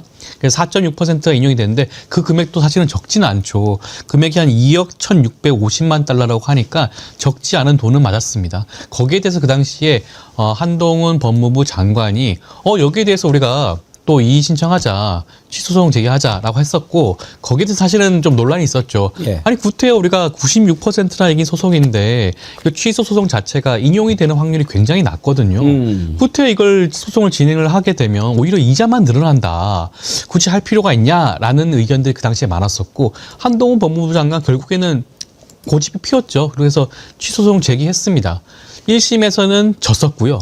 근데 그것이 최근에 뒤집어졌습니다. 뒤집어져서 1심에서는 각하 판결이 나왔었는데 2심 항소심에서는 승소했고 그것이 이번에 최종적으로 대한민국이 전부 지급하지 않아도 된다라는 판단을 받게 된 겁니다. 근데 지금 한동훈은 마치 자기 때문에 다 이것처럼 얘기하잖아요. 구태여 치면 마지막에 2억 달러 정도를 우리가 지급하지 않아도 된 부분에 대해서는 뭐 한동훈 법무부 장관의 그럼 그 당시 고집을 좀 인정할 수는 있겠죠. 그렇지만 대부분의 금액을 감액한 거는 2012년부터 소송을 수행했던 대한민국 정부였습니다. 그 당시에는 뭐 문재인 정부도 있었고요. 모든 정부가 어떻게 보면 합심해서 이 소송을 진행을 해왔다라고 할 수가 있지 않을까 싶습니다. 그러니까 조 변호사님 말씀 들어보면 한동훈이가 우리가 이겨놓은 소송에 숟가락 얹은 건데 이제 이렇게 되니까 민주당이 내가 하는 것에 숟가락 얹는다고 이야기하는 그런 거 아닙니까 지금? 이게 제가 왜 웃음이 팍 튀어나오냐면요. 이게 지금 개인사 논하고 있는 게 아니지 않습니까? 대한민국 정부, 그러니까 대한민국이라고 하는 나라가 관련된 국제 소송을 지금 얘기하고 있는 겁니다. 그러니까 한동훈이 잘해가지고 됐다 그 말 자체가 성립이 안 되는 게 한동훈이라는 개인은 당시에 법무부 장관을 그 기간 동안에 한 것이죠. 그리고 그 기간 동안에 본인이 소송 제기를 통해 가지고 이 사안에 관여를 했을 뿐이지 본인이 모든 거를 다 지금 만들어냈다 이렇게 얘기를 하니까 여기서 지금 오류가 나오는 거거든요. 아니 예를 들어서 대한민국에서 우리 2002년 월드컵 성공 개최하지 않았습니까? 그 개최를 얻은 건요 그 이전이에요. 한 10년 전에 월드컵 개최지 결정하고 그 이후에 DJ 정부 들어와서 성공적으로 또 해내는 거거든요. 뭐 올림픽도 마찬가지입니다. 아니 국가라는 업무가 수개의 정권들의 영장이 돼가지고 여기까지 오는 것인데 저는 한동훈 장관 그때 당시에 요 결정 하나에 대해서는 전 잘 결정했다라고 보는데 이걸 가지고 내가 다 모든 걸 했다라고 유치찬란하게 떠들고 다니는 모습을 보면 참 대한민국 정부에 대한 개념이 있는 사람인가? 그 내지는 어떤 리더로서 어떤 그 공과를 판단함에 있어서 잘된 건 내 탓이고 안 된 건 다 남 탓이라고 하는 그 윤석열의 모습을 좀 보는 것 같아가지고 좀 요 부분도 좀 분리해서 볼 필요가 있지 않나라는 생각이 듭니다.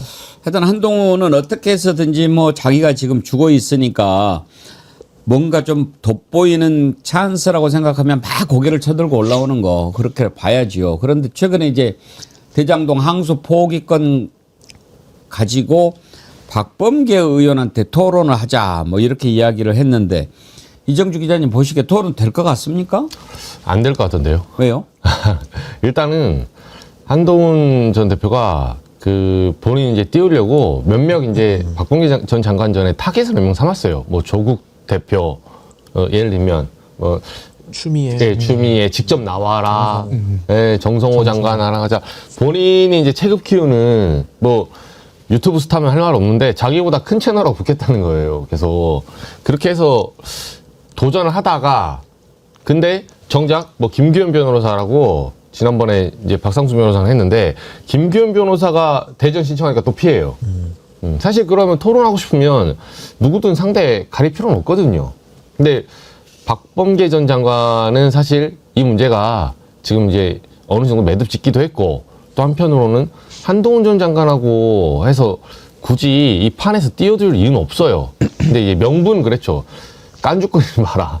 이제 태도를 바꾸면 좀 할 의향이 있겠다 이렇게 했는데 댓글 보니까 바로 댓글 자체가 깐죽이면서 이제 또 왜 도망가십니까? 이렇게 하니까 안 해주겠다는 거예요, 지금. 근데 이것도 한동훈 아까 제가 그 정부 체계에 대한 오해도 있지만은 이 토론이라는 것도 우리가 공론장에서 하는 거 아니겠습니까? 결국에는 문제점을 발굴하고 거기에 대한 대안을 모색하는 것이 토론인데 지금 한동훈 말에도 모순이 있는 게 이미 다 끝났다는 거 아닙니까? 아니 끝난 문제를 가지고 뭘 토론하자라는 것도 이 앞뒤가 안 맞는 것이고 전형적으로 지금 본인의 이 이슈 주도권 내지는 이 공론장을 활용해가지고 본인의 정치적 체급을 높이는 수단으로서 활용을 하는 것이 지금 너무나도 명확하게 드러났기 때문에 뭐 본인보다 체급이 큰 사람들에게 걸고 다니는 거는 뭐 그 심정은 이해는 하나 저게 전형적으로 이준석식 방식이거든요. 그러니까 저는 왜 따라할 사람이 없어가지고 이준석 같은 그 반정치인을 따라하고 앉아있나. 그러니까 저렇게 해서 뭐 일부 언론의 관심을 단기적으로 받을지는 모르겠으나 전 정치의 올바른 태도는 아닌 건 분명하다라는 생각이 듭니다. 한동훈하고 토론 붙으면 5분 안에 작살낼 선수를 제가 알고 있는데 신인규라고.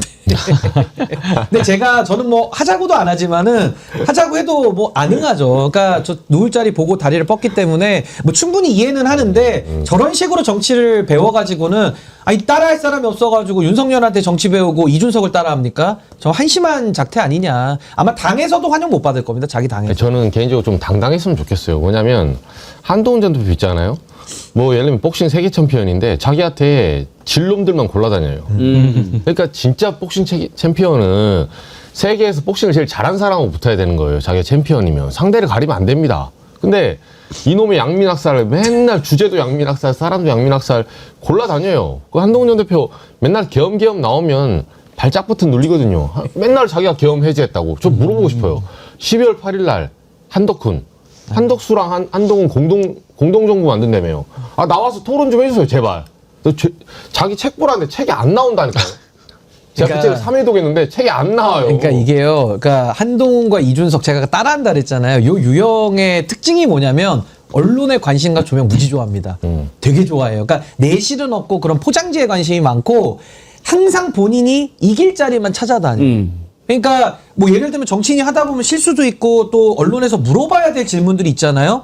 말을 잘하고 진솔한 정치인이라고 한다면은 어떤 주제가 됐든 피하지 않고 답을 했을 때 국민들에게 평가를 받는 건데 저런 유형들은 이길 상대만 골라가지고 이길 주제로만 토론합니다. 그게 무슨 토론입니까? 본인의 정치적인 아까 말씀드린 대로 정강훈이가 저항권이라는 단어 이용하는 거랑 똑같아요 지금. 그러니까 이런 식의 정치를 혼탁하게 만드는 거는 정말 올바르지 않고요. 전 이렇게 가서는 안 된다. 그래서 저는 한동훈 대표의 정치적 미래를 저는 매우 어둡게 봅니다. 매우 어두울 토론 스타일이 뭐냐면 1시간을 주어지잖아요. 제가 볼 때 토론에 대한 공부보다 상대 찾는데 59분을 씁니다. 네, 누가 나보다 약한가? 누가 이 주제에서 강한가? 그래놓고 1분간 딱 누구 골라서 토론하자고 SNS에 어젯밤에 김민석 총리가 그 론스타 승소한 거 발표한 이유 있잖아요.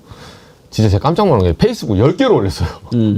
그 김민석 총리 발표 이후부터. 중독이에요, 중독. 네, 다 자기 론스타 관련해서 내가 그래서 송기호 변호사 이렇게 그 당시에 뭐 꺾었다부터 시작해서 그러니까 보통 무슨 말 나오냐면 오늘 아침에도 뭐 SBS 나왔더라고요. 사람들 하는 말이 아니 좀 잠자코 있으면 한동훈이 했다고 한마디 거들어주고 싶은 마음도 있어요, 사람들이. 근데 이런 짓을 하니까 나오던 말도 칭찬도 들어가는 거예요. 그러니까 정치라는 게 게임이 아닌데 정치에는 물론 승부적 요인도 있습니다. 선거 때는 뭐 경쟁도 하니까 이제 승패 개념이 있기는 하나 정치는 그 승패조차도 결국 국민들의 삶을 낫게 하기 위한 대리인으로서 공익을 위한 행위인데 한동훈이나 이준석 같은 저런 토론 찔러다니면서 군고구마 이건나 확인하는 방식의 저런 정치 태도 내지는 토론해가지고 아니 100점 100승이죠. 이길 사람하고만 토론하는데 어떻게 쉽니까? 그렇게 해가지고는 국민들의 삶을 낫게 만들 수 없다라는 게 전 이미 국민들한테 너무 많이 알려졌다. 그래서 저는 한동훈 대표 좀 이번에는 좀 불쌍해 보이는 게 아니 따라할 사람이 없어가지고 이준석을 따라합니까? 본인의 길을 가는 것이 오히려 더 질 때 지더라도 전 좀 더 그게 당당한 태도 아니겠는가. 좀 안 됐어요 제가 볼 때는 지금 당내 공간이 없어서 불쌍합니다, 불쌍해. 좀 딱해요 보면은. 한동훈 박범계 토론이 이루어지기는 쉽지 않겠습니다만 사실 두 사람이 붙은 적은 있죠. 토론은 아니고 한동훈이 법무부 장관 할 때 박범계 의원하고 국회에서 한판 뜬 적은 있어요. 그때 장면 한번 잠깐 보실까요? 장관께서 왜 그렇게 엷은 미소를 띄우고 있어요? 제 표정까지 관리하십니까? 개인 박범계가 아니잖소. 반말은 하지 말아 주셔야 되지 않겠습니까? 참 지금도 저거 많이 패러디 되잖아요. 뭐 편의점에서 보면 뭐 내가 뭐 했나요? 뭐 제가 카드로 계산한다 했나요? 네? 제가 카드를 낸다고 했나요? 그러니까 사직이냐 사직구장이냐를 가지고 늘 토론을 하니까 좀 의미가 없는 거죠. 저는 뭐 세 분이 이렇게 이야기해 주셨는데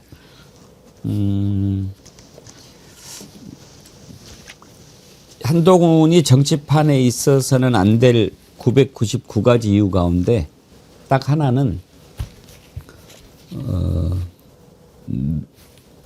시선이 틀려 먹었다라고 하는 겁니다. 국민을 보지 않아요. 한때는 윤석열을 봤다가 한때는 김건희를 봤다가 한때는 검찰을 봤다가 한때는 한덕수를 봤다가 정치인은 그 자기의 눈이 항상 국민을 향해 가고 있는가? 그렇지 않다면 얼른 돌아보고 그래도 자기가 안 된다면 아 이건 나는 하면 안 되겠구나 하고 안 해야 돼요. 근데 한동훈은 그게 아니죠.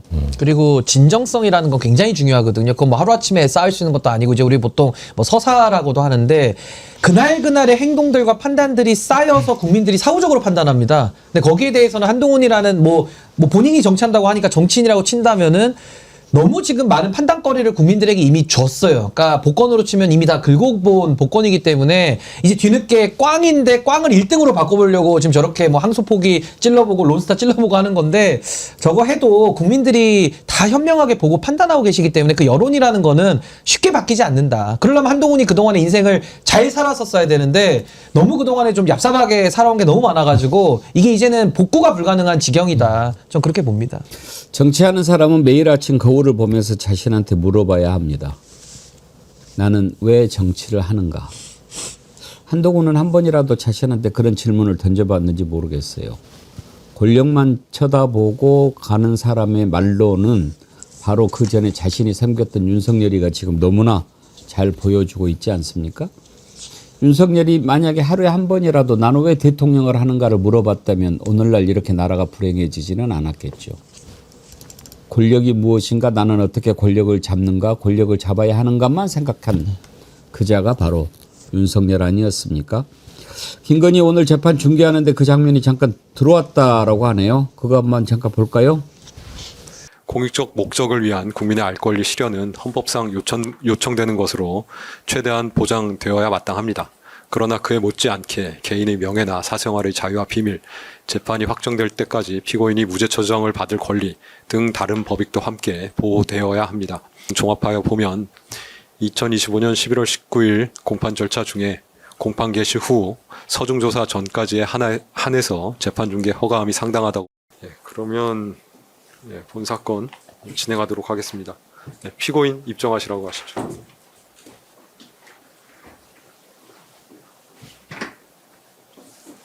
다 착석해 주시고요.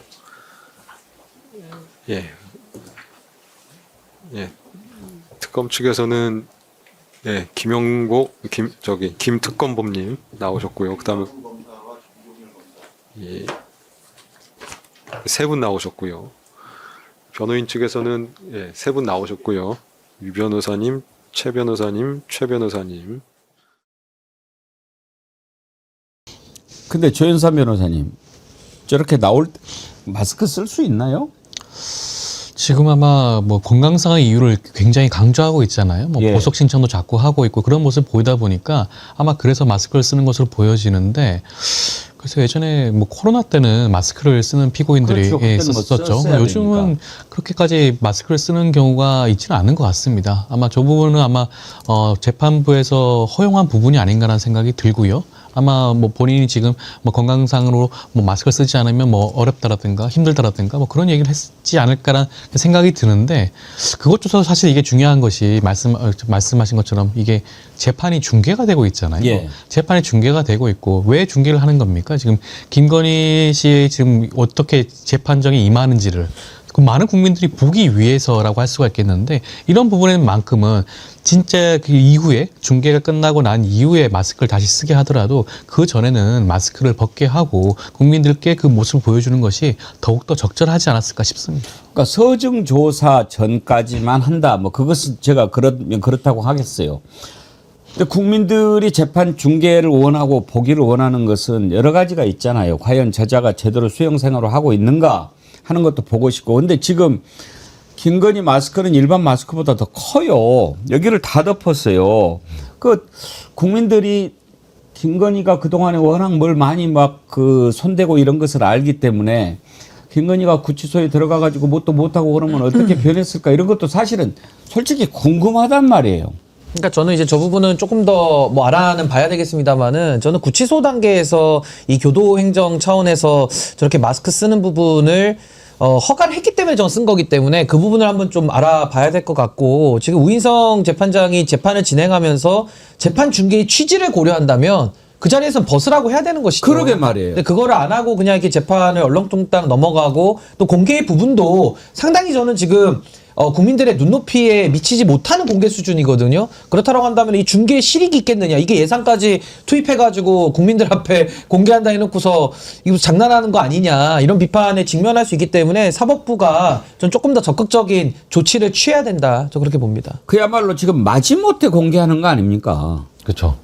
몇 차례 이제 공개 신청 사람들이 있었고 특검에서도 이제 좀 눈치를 본 것 같아요. 근데 김건희 씨는 지금 공개 정도가 아니라 원래 보석 신청했었잖아요.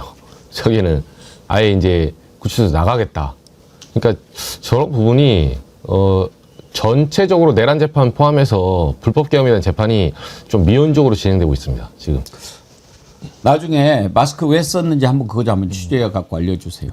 물어보겠습니다. 예. 예. 오늘 정치일거리는 여기까지 하도록 하죠. 함께해 주신 신인규 정당 바로서기 대표님, CBS 이정주 기자님, 조현삼 민주당 정책위 부의장님 세 분 수고하셨습니다. 감사합니다. 감사합니다. 네.